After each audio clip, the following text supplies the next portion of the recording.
Yarim soatdan keyin Simjoniki ishdan keladilar. Ovqat pishirishga ulgurmadim. Dastlabki xor qolaman. Bugun kuningiz qanaqa o'tdi? Qanaqa o'tardi? Har doimgidek o'tdi. Faris bo'lsa bugun ishlar rosa qiynadi, zo'rg'a uxlatdim. Faringiz bo'ldi qiyin. Ko'rmayapsanmi? Video ko'ryapman. Bugun kuningiz qanaqa o'tdi? Rahmat, yaxshi. Ish rosa ko'p bo'lib ketdi lekin. O'zingizlar qanaqasizlar? Nima qilib o'tirdinglar? Voy, bugun Faris vashi qiynadi, zo'rg'a uxlatdim, shunasizmi? Bugun ovqat qilishga ulgurmadim-da, shuning uchun Yandex Lavkadan zakaz qildim ovqatni. Kuni bilan uydasan, Farangiz. Hech bo'lmasa bitta shu kelishimga ovqat tayyorlab qo'ysang bo'ladi-ku. Ovqatni ham zakaz qilasanmi? Ha, bugun menyumizda nima? Osh, yaxshi. Bugun uy ishlari bilan bo'lib ham pardalarni yuvib, ovqat qilishga ulgurmadim-da. Pardalarni ham o'zing yuvib chiqdingmi? Voy, meni kutib turmaysanmi? Birga qilardik, Farangiz. Shuning uchun Yandex Lavkadan ovqatni zakaz qildim. Vaqtida tez yetkazib berishar ekan.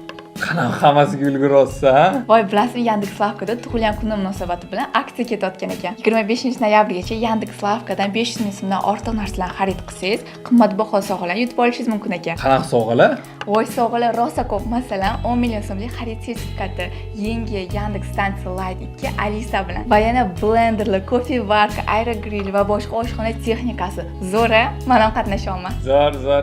Aytgancha ertaga ishdan moqliroq chiqaman. Shunga birga aylanishga boramiz.